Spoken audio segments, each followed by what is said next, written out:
तो फ्लॅटसुद्धा आम्ही घेतला. मग आता 3-3 फ्लॅट मग EMI असतात आणि पण त्या बिल्डरचा काहीतरी पैशांचा प्रॉब्लेम असल्यामुळे ना, तर तो कामच उरकत नव्हता. नमस्कार, स्वागत आहे तुमचं एका नवीन व्हिडिओमध्ये आणि थंबनेल बघून तुम्हाला कळालंच असेल की मी कोणत्या विषयावरती व्हिडिओ केलेला आहे. तर पुण्यामध्ये सध्या उन्हाळा खूपच वाढलेला आहे आणि आज आहे कामगार दिन. कामगार दिनाच्या तुम्हाला खूप खूप शुभेच्छा. तर झालेलं असं आहे बघा, पुण्यामध्ये माझे 3 फ्लॅट आहेत, पण मी सध्या भाड्याच्या फ्लॅटमध्ये राहत आहे. तर 2009 साली माझं लग्न झालेलं आहे. जवळजवळ आम्ही 2 वर्ष भाड्याच्या घरात राहत होतो. पण मिस्टरांना स्वतःचा फ्लॅट घ्यायचा होता आणि मला सुद्धा घ्यायचाच होता आणि आम्ही त्यावेळेस दोघं पण जॉब करत होतो. म्हटलं आपण आपला आता स्वतःचा फ्लॅट बुक करायचा म्हणून. मग 2011 साली आम्ही आमचा स्वतःचा फ्लॅट बुक केला आणि तो 1.5 BHK फ्लॅट होता वाघोलीमध्ये. मग फ्लॅट बुक केला. 2012ला आम्हाला पोझिशन मिळाले आणि 2012 पासून आम्ही त्या 1.5 BHK फ्लॅटमध्ये राहत होतो आणि 5 वर्ष जवळजवळ आम्ही फर्निचरचं कामच केलं नव्हतं. 5 वर्षानंतर आम्ही फुल्ली फर्निचर बनवून घेतलं होतं त्या फ्लॅटमध्ये. आणि मग थोडंसं कसं मिस्टरांचं सॅलरी पण वाढली होती आणि ते म्हणाले की आता आपण 2 BHK फ्लॅट बुक करूया म्हणून. मग खूप दिवस आम्ही म्हणजे शोधाशोध चालू केली होती 2 BHK फ्लॅटसाठी आणि मग 2 BHK फ्लॅट म्हणजे खूप म्हणजे कमी किमतीमध्ये आणि चांगला फ्लॅट आम्हाला आणि रोड टच होता तो फ्लॅट आणि छान होतं. त्यांची स्कीम पण छान होती त्यावेळेस. मग तो फ्लॅट आम्हाला आवडला. म्हणजे मी राहत होती त्या ठिकाणापासून तो जवळच फ्लॅट होता आणि मग तो 2 BHK फ्लॅटसुद्धा आम्ही तो बुक केला. आणि त्याच दरम्यान काय झालं की म्हाडाची सुद्धा ॲड आली होती. जे म्हाडा गृहनिर्माण संस्था आहे ना, त्यांची ॲड आली होती आणि त्यांचे पण 1 BHK 2 BHK फ्लॅट त्याला अप्लाय करायचं असतं आपण आणि मग ते ॲप्लिकेशन केल्यानंतर आपल्याला तो फ्लॅट लागतो. 1 BHK असो किंवा 2 BHK असो. मग सासऱ्यांच्या नावावरती ॲप्लिकेशन केलं. मग त्यांच्या नावावरती ॲप्लिकेशन केल्यानंतर 4च महिन्यामध्ये त्याचा निकाल लागला आणि तो म्हाडाचा फ्लॅटसुद्धा आम्हाला लागला आणि 1 BHK फ्लॅट होता तो. तो फ्लॅट आम्हाला कर्वेनगरला लागलेला आहे. तर तो फ्लॅटसुद्धा आम्ही घेतला. मग आता 3-3 फ्लॅट मग EMI असतात आणि एकट्याच्या सॅलरीवरती बर्डनच येणार. म्हणून मग आम्ही काय विचार केला की आता जो 1.5 BHK फ्लॅट आहे ना, जो सध्या राहत आहे आपण, तर तो आपण सेल करायचा म्हणून. मग जानेवारी 24ला आम्ही तो फ्लॅट म्हणजे सेल केला आणि सप्टेंबर 24ला आम्ही त्याच बिल्डिंगमध्ये म्हणजे खालच्या फ्लोअरला दुसरा फ्लॅट रेंटने घेतला. मग असं झालं. मग कसं मुलाचे पण फ्रेंड्स वगैरे म्हणजे याच सोसायटीमध्ये खूप सारे फ्रेंड्स आहेत आणि इथे पाण्याचा वगैरे काहीच प्रॉब्लेम नाही. म्हटलं आता उगाचच कशाला शिफ्टिंग करायचं, म्हणून मग त्याच बिल्डिंगमध्ये सेकंड फ्लोअरला मी भाड्याने दुसरा फ्लॅट घेतला आणि मग सेकंड फ्लोअरला मी शिफ्ट झाले. मग म्हाडाचा फ्लॅट प्लस 2 BHK फ्लॅट मग 1.5 BHK होता, तर तो सेलच केला आणि सप्टेंबर 24ला तर मी भाड्याच्या घरात राहायला आले. मग असं झालं. मग राहिला प्रश्न तो 2 BHK फ्लॅटचा आणि म्हाडाच्या फ्लॅटचा. पण काय झालं होतं, जो 2 BHK फ्लॅट होता ना, तर त्याचं पोझिशन मला डिसेंबर 23ला होतं. पण त्या बिल्डरचा काहीतरी पैशांचा प्रॉब्लेम असल्यामुळे ना, तर तो कामच उरकत नव्हता आणि पोझिशन काही त्यानं डिसेंबर 23ला आम्हाला दिलं नाही आणि तो सध्या आम्हाला रेंट पे करत आहे पोझिशन दिलेलं नसल्यामुळे. आणि लवकरच आता जुलैच्या पहिल्या आठवड्यात त्याचं कामसुद्धा आता म्हणजे कंप्लीट झालेलं आहे जवळजवळ. त्याचं पोझिशन आम्हाला मिळतंय. तर मग आणि आम्ही पहिल्यापासून छोट्या सोसायटीमध्ये राहत आलेलो आहे. म्हणजे पुण्यात आल्यापासून म्हणजे लग्न झाल्यापासून छोट्या सोसायटीमध्ये राहत आलेलो आहे. तर मग कर्वेनगरचा फ्लॅट प्लस 2 BHK फ्लॅट आणि 2 BHK फ्लॅट होता.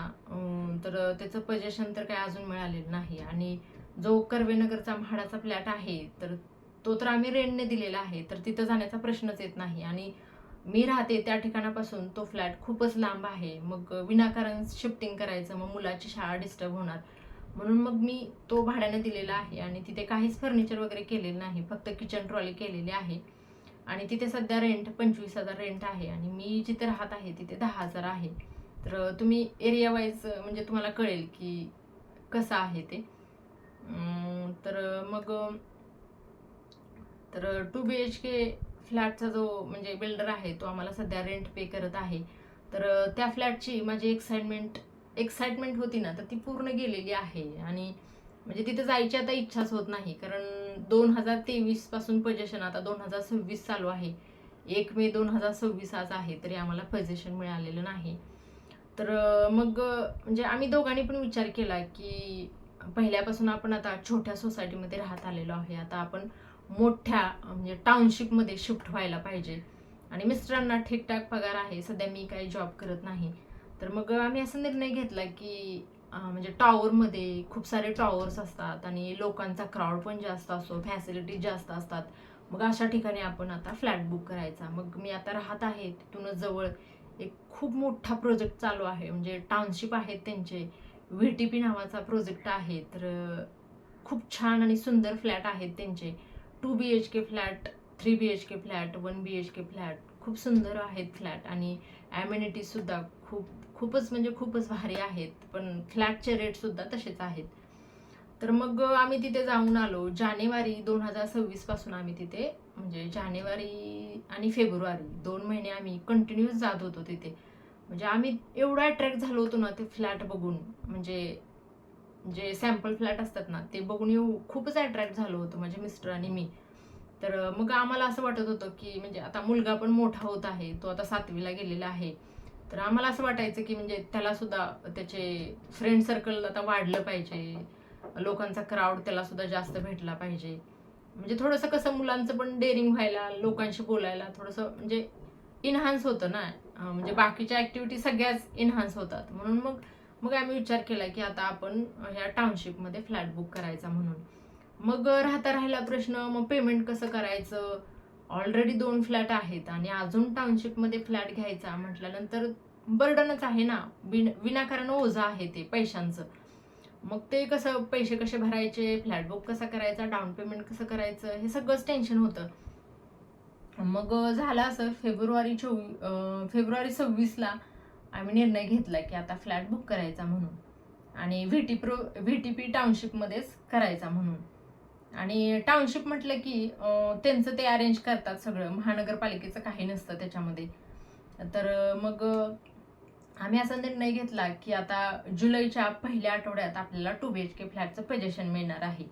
मग पोझिशन मिळाल्यानंतर तो फ्लॅट आपण सेल करायचा आणि तिकडचे जे पैसे मिळालेले आहेत तर ते VTPच्या टाउनशिपच्या फ्लॅटमध्ये भरायचे म्हणून. आणि म्हणजे हा विचार आमचा असा चालूच होता. तेवढ्यात म्हणजे VTP वाल्यांची पण एक स्कीम निघाली की फ्लॅट बुक करताना 30% रक्कम भरायची आणि ज्यावेळेस पोझिशन असेल फ्लॅटचं त्यावेळेस 70% रक्कम भरायची. मग आम्हाला काय सोने पे सुहागा झालं होतं. मग आम्ही खूपच म्हणजे हॅप्पी झालो होतो, दोघं पण आम्ही हॅप्पी झालो होतो आणि मुलाला तरी खूपच आनंद झाला होता. तर मग म्हटलं आता आपल्याला 2 BHK फ्लॅटचं तर पोझिशन मिळत आहे. मग कर्वेनगरचा फ्लॅट, 2 BHK फ्लॅट. मग कर्वेनगरचा तर तो सध्या काय भाड्यानंच आहे, तर त्याचा काही प्रश्नच नाही. मग जुलै 26ला 2 BHK फ्लॅट मिळाल्यानंतर तो सेल करायचा आणि मग तिथून मिळालेले पैसे VTPच्या फ्लॅटमध्ये घालायचे. मग 13 मार्चला माझी अॅनिव्हर्सरी होती. मग त्याच दिवशी आम्ही 2 BHK फ्लॅट बुक केला VTP प्रोजेक्टमध्ये. मग बघा आता माझे 3 फ्लॅट झालेले आहेत, तरी पण मी आता सध्या पुण्यामध्ये भाड्याच्या घरात राहत आहे. तर हेच कारण आहे मी भाड्याच्या घरात का राहते त्याचं. तर मग थोडंसं मग रिलॅक्स झालेलो आहे आता सध्या, म्हणजे आम्ही की थोड्या दिवसात मला 2 BHK फ्लॅट मिळतोय आणि तो आम्ही सेल करणार आणि तिथून जे पैसे येतील ते आम्ही VTPच्या फ्लॅटमध्ये घालणार आहे. आणि लोन केलेलं आहे आम्ही आणि 30% रक्कम बँकेने बिल्डर्सला दिलेली सुद्धा आहे आता. तर अशी होती स्टोरी. मी म्हणजे स्वतःचे फ्लॅट असून मी भाड्याच्या घरात का राहते. व्हिडिओ आवडला तर लाईक करा, चॅनलला सबस्क्राईब करा. व्हिडिओ शेवटपर्यंत पाहिल्याबद्दल थँक्स फॉर वॉचिंग. धन्यवाद.